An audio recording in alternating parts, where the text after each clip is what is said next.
Je m'appelle Anne Breuil, je suis professeure avec un nom prédestiné à l'école du Breuil, qui est une école d'horticulture et du paysage. J'enseigne la biologie végétale, l'écologie et la botanique, la parasitologie. Voilà donc le domaine des plantes.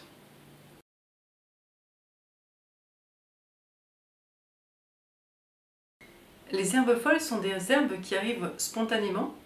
On peut dire que ce sont des plantes qui peuvent être sauvages, qu'on qualifie souvent de mauvaises herbes ou de plantes adventices, c'est-à-dire des plantes qui arrivent en plus, mais ça peut être aussi des herbes qui sont échappées de jardin et qui arrivent à un endroit qu'on n'a pas forcément décidé et qui arrivent un petit peu de manière inopinée. On pourrait parler parfois de plantes indésirables parce que c'est pas exactement celles qu'on voulait implanter, par exemple dans un jardin.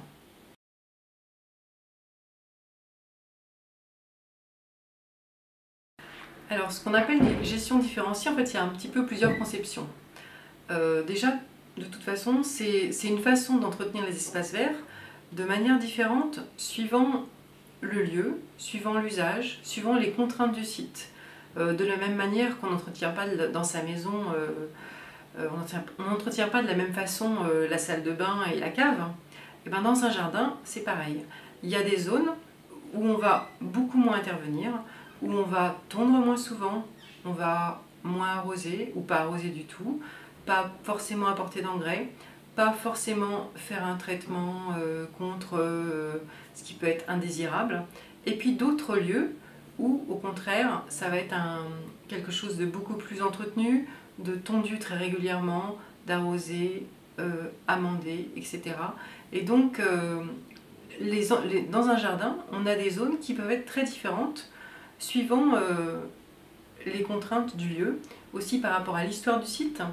Si on est aux abords d'une zone un peu de prestige, eh bien, on ne va pas forcément laisser la nature se développer pour avoir, entre guillemets, une friche. Alors que, au contraire, dans un parc, ça va être beaucoup plus intéressant de laisser justement ces zones où la végétation va évoluer, ce qui va laisser une place à la biodiversité, notamment aux herbes folles, qu'on pourrait qualifier de folles. Et donc ça a beaucoup d'intérêt par rapport à toutes les interactions qu'il va y avoir avec les insectes, les oiseaux et autres. Quand je parlais de deux conceptions par rapport à la gestion différenciée, au départ, la gestion différenciée n'avait pas forcément un but de préserver la biodiversité. On entretenait simplement les espaces de façon différente, sans qu'il y ait derrière une idée de préserver la biodiversité.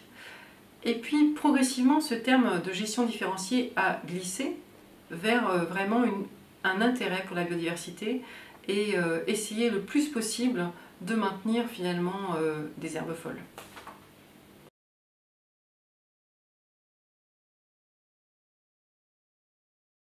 Alors on peut mettre en place une gestion différenciée dans tous les espaces.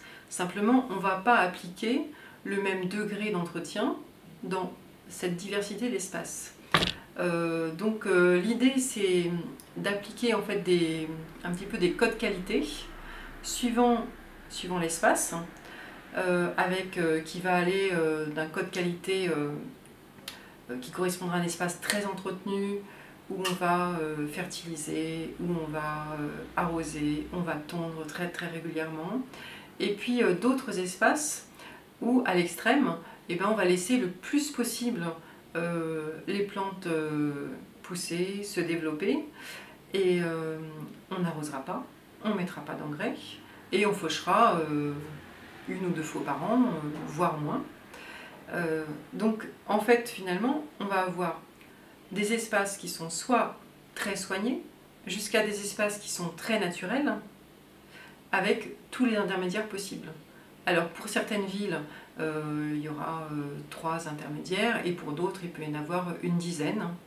Et donc l'idée d'une gestion différenciée, c'est de raisonner suivant l'espace, suivant les contraintes du site.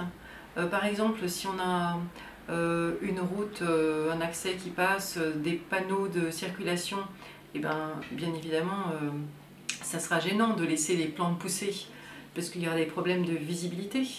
Donc on va raisonner suivant le site, suivant l'histoire et suivant aussi les moyens humains et matériels.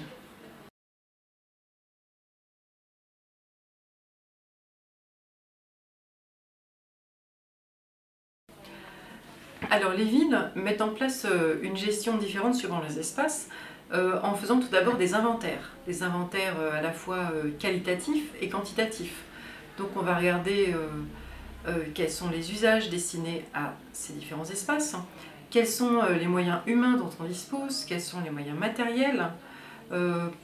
Par exemple, le désherbage. Le désherbage, c'est une problématique actuelle, aussi bien sur les trottoirs, les allées,